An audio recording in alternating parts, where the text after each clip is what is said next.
Welcome back. This is another episode of Shut Up and Hustle. I am your platform partner. I'm your hustler homie, Dr. Jackson, all about making things happen, and I'm addicted to action. And you know, on the show Shut Up and Hustle, this is the daily interview show where we speak with the highest achievers and we examine the internal mindset on what they do. Let's welcome up Kenyatta Griggs. Man, what's poppin', Kenyatta? Everything's good. What's happening, everybody out there? Peace and blessings to everybody. I'm here to bring forth channel information from the Most High, however He sees fit to use me, and just help people, man. I'm here to help.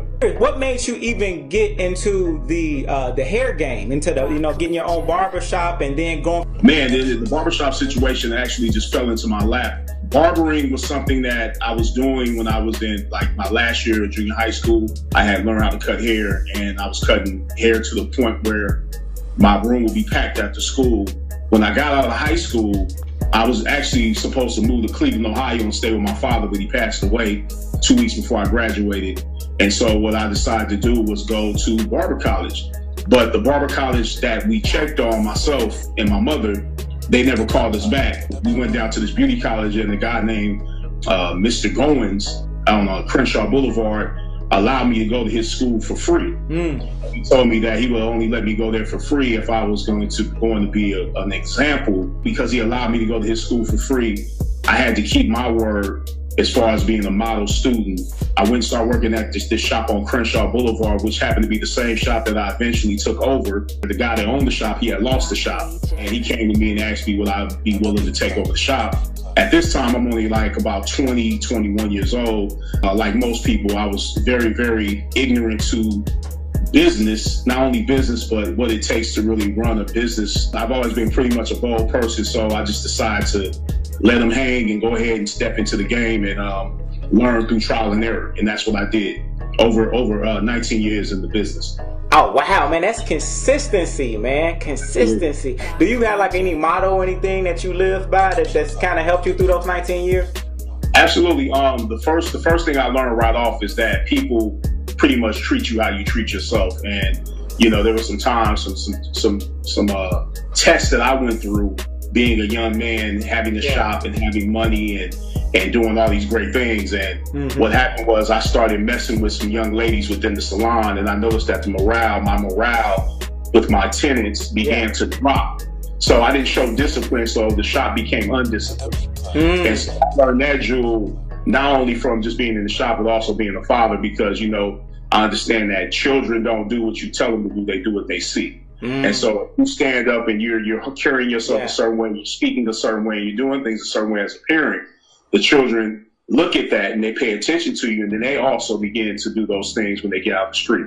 But discipline is the name of the game. I just learned that discipline is the most important out of everything. Oh, man, that's so powerful, bro. That's so powerful. I want to say to our guests that are watching, that are live right now, if you got any questions for Kenyatta, be sure to, list your questions, and I'll make sure that I'll ask him, because he can't see the questions, but I'll ask him for you on your behalf. So just write those up. Go. So Kenyatta, man, so tell us, let's move forward a little bit. So a lot of people, like your fame started coming online when you started doing the hip hop motivation show. So absolutely. Can you talk a little bit about how that relationship with Dame developed? And not specifically from, okay, you're a barber, you're cutting Dame's hair, but how do you then to cultivate that relationship where now he trusts you and now y'all are putting out work together? Can you talk about that? Absolutely. Well, I met Dame over 16 years ago. I met him through a friend of his at the time named Jay Brown. Jay Brown is the guy who runs Rock Nation to this day. And so Jay Brown plugged me with Dame and the Rockefeller crew. I was cutting him, Biggs, Kanye, and all the guys or whatever. And I just always, I noticed that Dame was very hospitable, and he was one of those people that he's so down to earth that it's easy to blend in with a guy like that. Like after I cut his hair, I would sit back, clown, and listen to them talk. And he never absolutely made me feel like I was an outsider. So I began to just, he became like a outsider, great associate at that time, from a client to a great associate. And I started building with him on what I was doing within my shop. And he was actually interested in the fact that I owned my own salon and I had hair care products at the time. And I brought him some products one day, him and Biggs, and he was like, damn, you got your own hair care line? I was like, yeah, this is just something I'm getting off the ground. I'm one of those people, like I say again, I let them hang. So Yeah. I know that that's the name of the game in any business or anything you're doing. And so I just applied the same approach that I used when I was in the streets, hollering at girls. Yeah. Same approach I used with being in the barbershop, owning a salon. You have to be bold in your approach. And so with him, I told him, like, you know, but my main thing was I was always a writer. Okay. That was my main focus. You know what I'm saying? That's my love, my passion is writing and putting things together, coming up with stories and doing different things like that, study. Yeah. And so I told Dame that one day I want to do a book on him. And he was like, dude, let's do it. Yeah. He's bold in his approach just like I am, so we always hit it off. Yeah. And so from me cutting his hair and him moving, he went back to New York. He stayed out there for years. Every now and then what I would do is I would always call him from time to time. Because I'm one of those people, I don't call people just when I need them. I call and check up, holler at them, you know what I'm saying? I'm a guy that you might not see me for a while, but understand that I check up on you. I holler at you every now and then, and that's what I would do with Dame, including Biggs. And we just always hit it off. He's a great guy, you know what I'm saying? I'm very thankful that he gave me the opportunity to do my first book, which was Culture Vultures, the actual physical copy of the book. Because before that, I wrote Think and Ball Out and The Secret to Balling, because I did them as audiobooks because I didn't know all the way how to put a book together. Gotcha. And he gave me the opportunity to do that, man, and I'm so thankful for that. Oh man, that's super powerful, bro. I mean, so what did you out of everything that you've done so far, you know what, here's another question I wanted to ask you about that when it comes to Dame. How did you, one thing I write about in my book is the power of knowing when to shut up, like as a hustler, and knowing when to pick up game, how to absorb game. So how did you talk about that when you put your ego to the side, when you were around people who knew more than you, and how you were able to soak up that game? Because a lot of people don't know how to soak up game, man. It's like, you know what I mean? Can you talk about that a little bit? I learned that firsthand being in the salon business, you know, when it came to, you know, my clientele. You know, as at the point when they're in my chair, I work for them at that point. You know what I'm saying? So I've always been a person I might want my client to rock a certain hairstyle or get a certain type of look, or I might want to line their beard up and they may not want to line their beard up. And so I had to learn firsthand that it's not about what I want in the situation, it's what they want. And it's the service I'm willing to provide. And then so what I did, I took that same energy over into doing these videos with Dame, because initially we weren't putting them up on YouTube. I was only doing those videos as case study for the book Culture Vultures. Gotcha. It wasn't really meant to go up on YouTube, but what happened was, me being as impulsive as I am, I started throwing the videos up before Dame knew they were up. And then they went viral.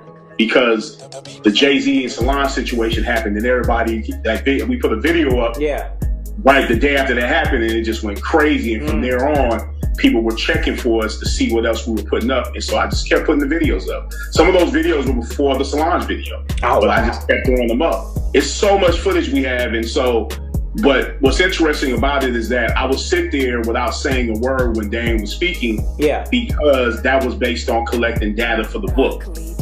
You see what I'm saying? So, and besides that, you know, when someone has something to say, I'm one of those people I can fall back and let somebody take the stage. I don't have to gloat. I don't have to be, you know, flow showing, you know what I'm saying, and put myself out there, because, you know, I'm just in the jury within myself.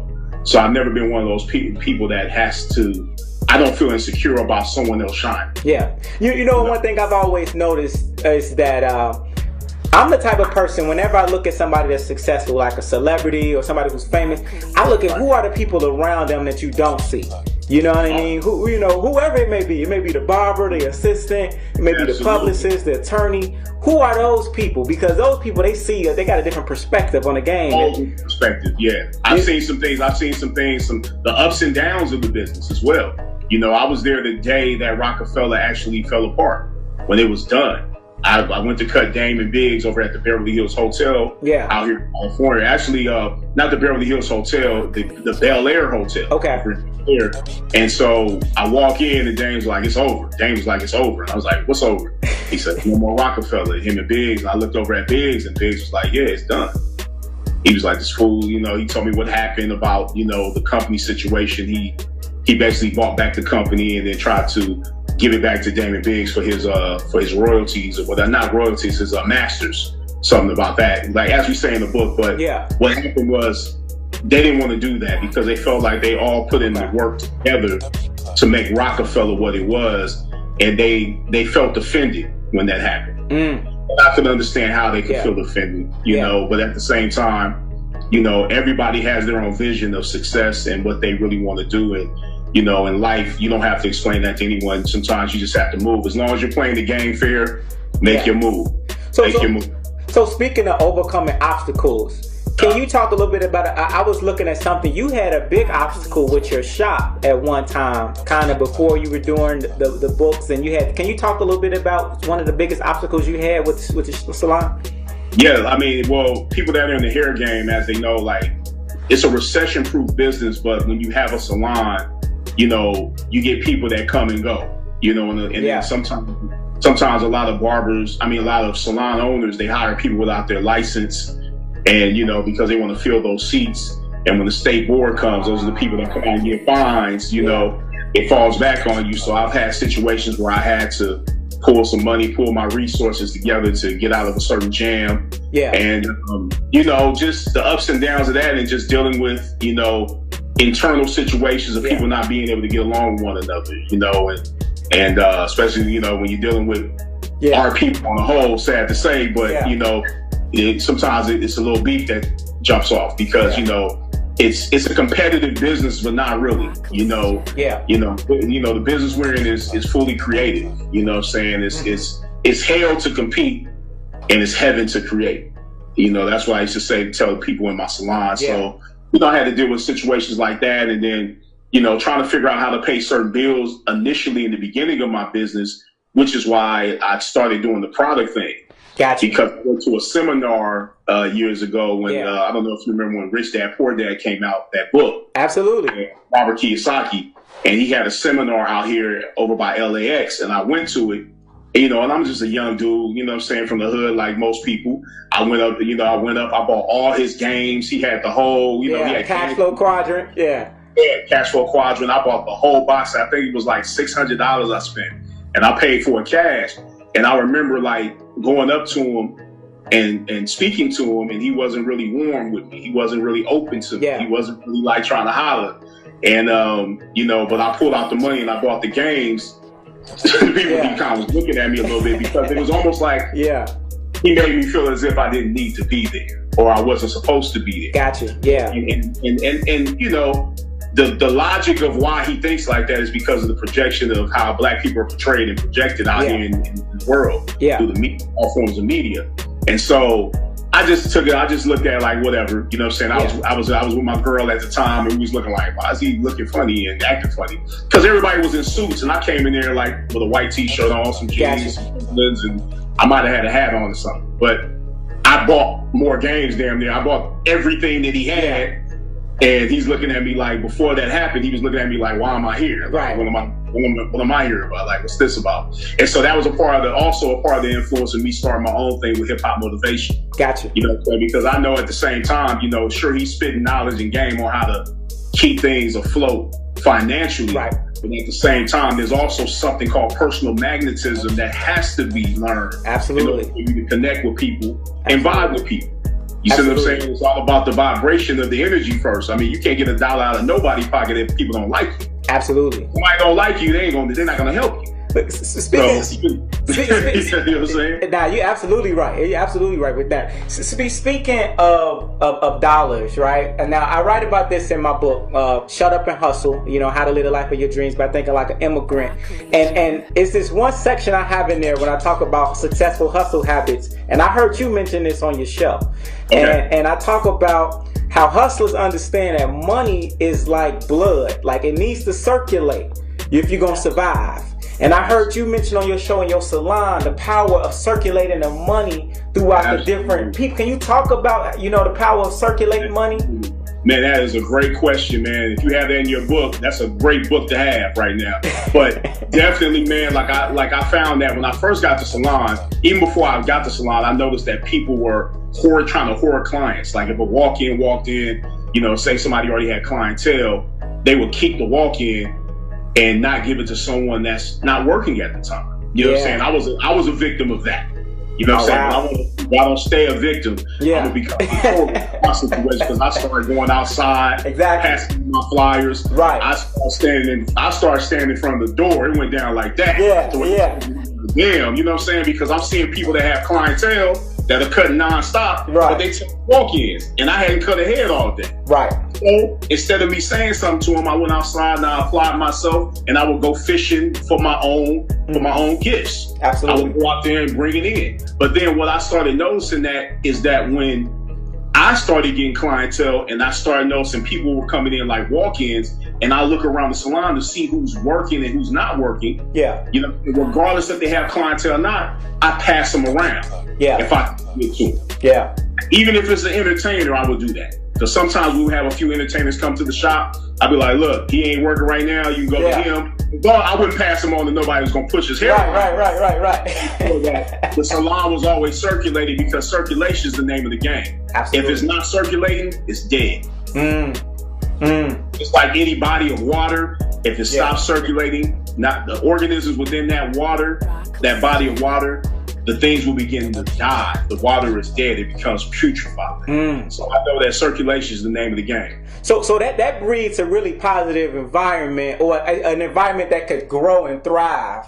Man, we were the best shop on Crenshaw because I implemented that philosophy right into my shop. Really? I put that out there. Yes. So we weren't even the best looking shop. We weren't even the best looking shop at the time because it was a shop down the street called the New Millennium. Yeah. But we had more clientele than everybody because when you came in, everybody was happy because everybody was eating. Okay, got you. So the whole vibe, it was just like a prosperous vibe. You was in, yeah. Everybody's eating, everybody's happy. Dang, that's powerful. So speaking of creating the right environment, like how do you sort through the people that you're going to work with, the people that you want to, filter to be around you when you're making them type of decisions? Well, initially, I always do a probation period where I check people out. You can't really tell who's going to flip. That would be like saying you jump in a relationship with someone and then they get a change of heart. You don't know. You don't know what the future holds, but all I know is that I was so prepared for anything because I made sure my game and my situation was taken care of, and that I had money stacked up to take care of something if something fell off.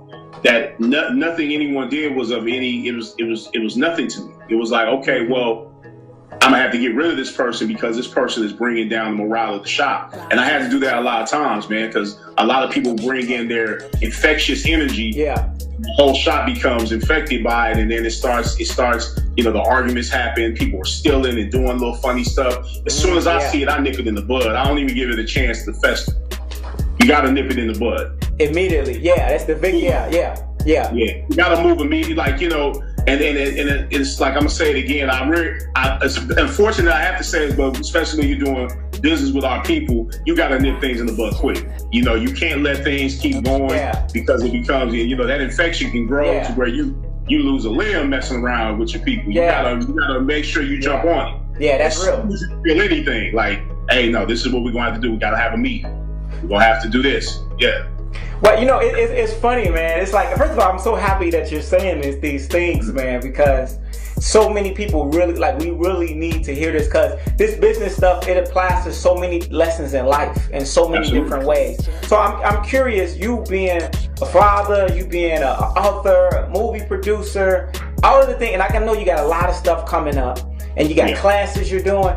Right. What thing, what are you enjoying the most, and what do you feel like is putting you the best? Like, what's putting you in the most position that is helping you build your legacy the most?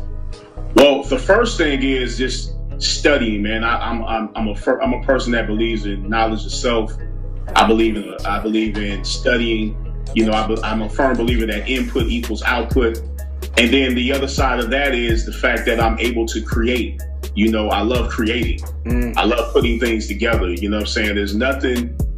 I get so much pleasure from creating and writing. Yeah. So I'm in my purpose, and so that's what I'm trying to bring most people over into, is tapping into their purpose, and when you get that purpose going, and the way you figure out what your purpose is, you have to look at what you really love to do.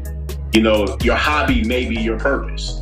Doesn't necessarily mean it will be your purpose, but the main thing is learning how to monetize your purpose, monetize your hobby. monetize what you love to do. And right now, you know, that's what I'm doing. I'm monetizing what I love to do. You know, I'm still doing things within the hair business because I have a product called Bump Assassin, a whole facial line, and we're about to do the soap and the lotion and get all that stuff going. And I'm okay with it, man, because I use it myself and I love it. What's the website for that? What's the website? The website is www.hiphopmotivation.bigcartel.com. Okay. I sent you the link too. It's on there. Okay. Yeah. But you know, so they can get Bump Assassin from there, as well as the audio book, the DVD of The Secret to Ball, and we also printed up some limited edition DVDs, and they can get the t-shirts, the Hip Hop Motivation t-shirts there as well. But I'm so happy with creating, man. I love what I'm doing. You know, helping people. You know, self-help and personal development has always been my passion.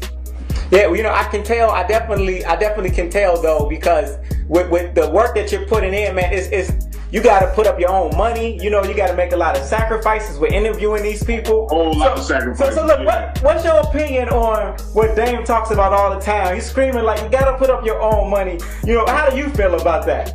I definitely agree, and it's a polarity. It's an answer that can be double-sided. You know, because in one breath, I understand the whole philosophy of putting up my own money because I've been a person that's done that. You know, the money also means your time, you know, because time is money. So when he's saying that, he means all those things. Right. It's not just money, because a lot of times, you know, it takes man hours and female hours to really, you know, put into the business to make things happen. And I know that that's the most important. Yeah. It's the hours you put into the business. It's the time you put in. And time is money. So I believe in that, definitely. Yeah. I don't always believe that you have to break yourself in order to be successful, because, you know, like as they tell you that Rome was not made in a day. Right. You know, there's a certain amount of patience that has to come along where you start taking percentages out of your paycheck.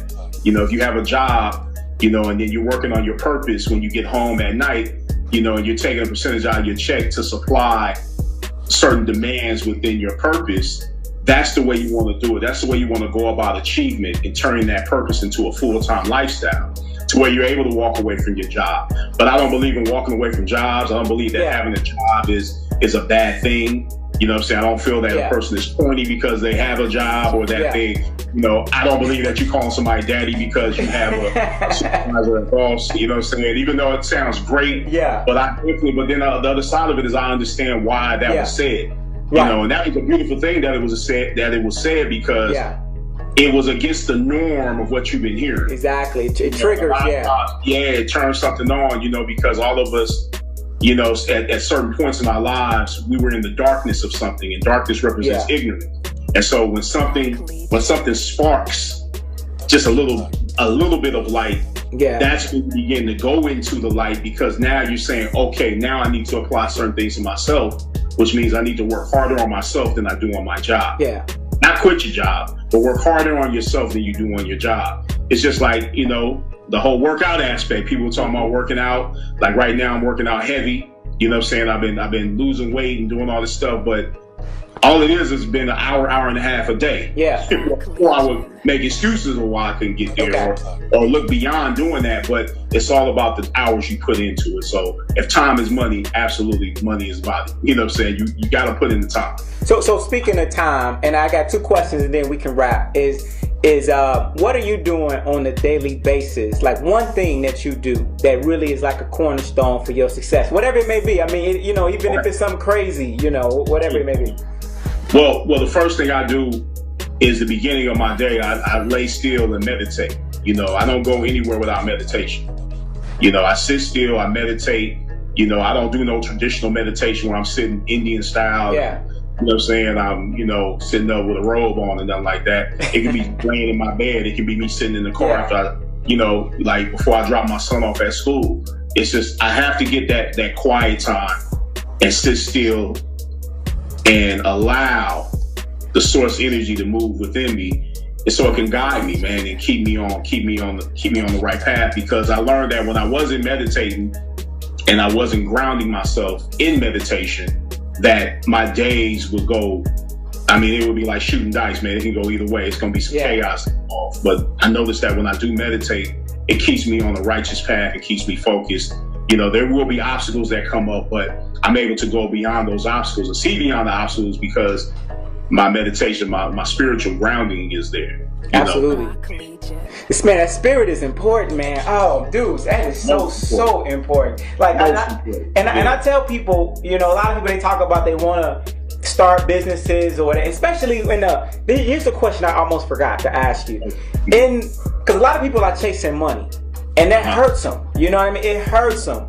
And tell me a little bit about, especially in that cosmetology industry, what would you say to people that are in it just for the money? Because, and before you answer that, I gotta say this, because a lot of people don't know me in this way, but I spent 7 years in the hair extension industry, and so I've seen these hairstylists come in doing these sew-ins. You know, they making, you know, whatever they making, 300, you know, or whatever, 150, 600 per install, and it got to the point where they didn't care about their clients. And so now you got people that getting head scalp issues, scalp problems, you know, and it's because people don't respect the game. They get into it just for money. Absolutely. So what would you say about people that come in like disrespecting the game, or, you know, or even towards the power of not just chasing money? well, you know, I just know that everything will provide its own justice. You know, if you're putting that type of work and type of energy into the game, it's going to come back to you because you can't escape the law of rhythm. You know, the ups will match the downs as the downs will match the ups. And justice will prevail no matter what. That's why it tells you in scripture to, you know, that, revenge is mine, saith the Lord, you know, as they tell you in scripture. So it's not so much that you have to, these people just put the money before the service. And I never put money before any service I provide. The same with me writing books. I never put forth, I need to say this type of stuff so that way, let's say the Culture Vultures book, I could have been like, oh, I'm gonna put some stuff in there about Jay-Z and say some heinous stuff about Leo Cohen or Kanye West. But we didn't do that. We kept the ethics of the book intact. And so what we did was we made sure that the culture is getting blessed with some information that they can use to help themselves, and because of that, the book has been successful. Now, do you see it? Now, for me, I see a big difference though with selling wants versus needs, right? Like, I see a big difference from when I sell certain like educational products as an author versus when I would sell hair weave. You know what I mean? So big difference. Do you have a secret to balling when it comes to selling people those needs? Yeah. Well, it's really based on, again, man, like it's based on the first law under the natural law principles, and that's the law of mentalism. It's about how you think and what you believe and what you feel to be true. You know, you can sell anything. You could hit the same, you could triple the same numbers you did in the hair game selling hair. You know what I'm saying? But we all know the hair game is a whole nother monster. Exactly. I know that being the game. You know, but you can make more money than that. You know, it's just about how you look at it and how you go about doing it. You know, it's about your self-belief first. That belief rubs off and people see that, you know what I'm saying? Because that's the energy. It's like when you're dealing with an animal can tell, they can feel, they can smell fear, they can feel it, they can sense it. Yeah. You know, people also can sense your belief in what you're selling and what you're doing and what you're providing. You know, if you don't really believe in what you're saying, how do you expect them to believe in what you're saying or selling? So that's the first key to sales, is that you have to believe it first. If you don't believe in what you're doing, you don't need to be doing it. Absolutely. That's 100. And if you're not using it, and if you're not using it and applying it, and it's not working for you, you definitely don't need to be doing it. You know, so same thing with having this movie, The Secret to Balling. These are case studies that this movie right here, these are case studies that I actually did on my own with nobody on the list to interview. When we first started, we had 0 people to interview. I came with an idea. I said, this is what we're going to do. And guess what? People started popping up. Chris Brown, Snoop Dogg. I didn't know these guys like that before that. You know what I'm saying? It just happened. Yeah. Because I stayed focused on providing good content for the culture. Yeah. I didn't think so much about the money. I was thinking about the culture. Let me talk to people that have actually done something and see what their success secrets were. So for people that's unfamiliar with The Secret to Balling, can you just promote that a little bit? Because that's a very powerful movie.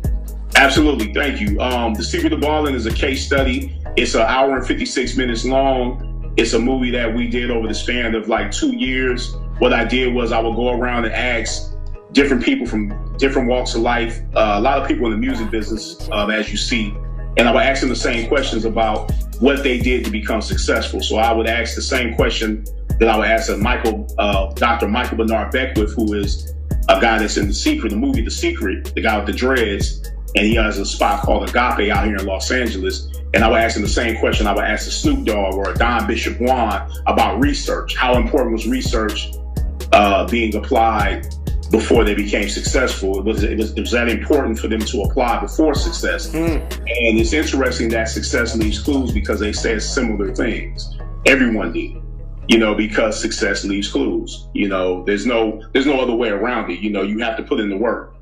You have to put in the work to be successful. Absolutely, man. I'm glad you promoted that, man. Y'all make sure y'all go get that thing, man. Get that. Man. We did it, and by the way, it was all done. It was all handmade, no budget. By the way, there was no budget. I had an obstacle where the guy that actually was filming the movie for us, he went AWOL. God bless him. He's a great guy, but I had to finish the movie. I had to take all the pieces that were on the table and put it back together like a puzzle. I had to get sound people. I mean, it took time. It took like whole another year and a half for me to even put the movie out when the movie's supposed to be finished. That's why you would see it on my hip hop motivation page, like the trailer. But I had to go back and put it back together. But I'm one of those people that if I have something that I'm focused on doing, I have to finish. Yeah. So that's what you're seeing. When you see The Secret of the Ball, it's handmade. There's no budget. No budget. What would you say was the most challenging part? Was it the making the movie or was it marketing the movie? No, the most challenging part, was, keeping the guy that I originally gave the directing job to, keeping him in alignment with the mission of the movie. Everyone else was motivated, and there was times he was motivated, but he got a change of heart for some reason. We paid him what he wanted. We gave him every dime he asked for. And then he started trying to get more money in sort of extortion type fashion. And we backed up from him. We got away from that situation. And he was a friend of mine for many years. I've known the guy for over 20 years. Wow. And so when that happened, it hurt me. It hurt, but I got over it fast because I expect at the end of the day, I know that people, they have their traits, man. And people, reveal who they are to you. Just stay quiet, relax. You ain't got to worry about it. Things will be revealed to you sooner or later. And that's what happened. So we got out the way, and I had a mission on my hands. I had to get with my girl, my lady, Michelle, her sister, Carolyn. We put the movie back together. I mean, when you see the movie, a lot of people see it. That movie was rendered so many times, and the more you render something, the quality goes down, But the quality of it is so good in comparison to what it could have been. But we finished. We put the movie together. We put a dynamic movie together with no budget, and when you see, you're like, damn, you got all these people in here with no budget. Yes. Can you name drop some of them people in the movie again? Absolutely, man. Snoop Dogg is in the movie. Chris Brown is in the movie. RZA, Redman. Dr. Michael Bernard Beckwith. We got Frank Gatson, that's Beyonce's choreographer. You know what I'm saying? All those videos you seeing, that's him. We got Faith Evans in the movie. We got Kelly Rowland in the movie. We got Baby Bash in the movie. We got Be Real from Cypress Hill in the movie. We got DJ Quick in the movie. You know what I'm saying? Raekwon the Chef in the movie. Damon Dash, of course, is in the movie. Myself, I'm in the movie. You know what I'm saying? Don Bishop Juan is in the movie. So, and it's more Virgil Roberts, you know what I'm saying? The lawyer, the entertainment lawyer that put Death Row in the game. You know what I'm saying? It's so many people. Hold on, you got Virgil Roberts? Oh, that's heavy. That's my lawyer. That's my guy right there. Yeah. Dr. Fareed Zarif, you know what I'm saying? Yeah. That's a good friend of mine. I've been knowing him since I was like 9 years old. He's never changed. He's always been a consistent guy when I was a little kid. Yeah. He's in the doctor, you know what I'm saying? And he's a holistic doctor on top of that. So he's giving the whole success aspect from health. Yeah. So a mixture. I mean, we got so much footage. I'm going to be putting out a lot more footage from that movie because I feel like the whole esteem of it was for the culture. So I got to give it to the culture. I just got to give it to them raw, Yeah. That's for all. I did this for all of us. Because I know we need this information, man. Because nobody's going to take the time and do this. And if they do it, it's going to be sponsored by Budweiser or something like that. And ain't nothing wrong with it. But, you got to have heart for what you're doing in order for it to reach.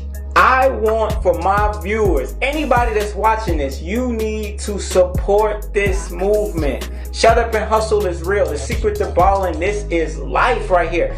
Look, the names that you dropped in this, the people that you have in this movie. See, these are not just the people in front of the camera that's just entertaining you. I mean, he's talking about the behind the scenes people. If you're going to be successful in business, one of the two people that you need is you need an amazing attorney and an amazing accountant. Okay? Yeah. And he's got these behind the scenes people. And that guy in Virgil, the guy who started up Death Row. Robbins, yeah. Dude, that's, look, y'all need to check out that documentary on how Death Row got started.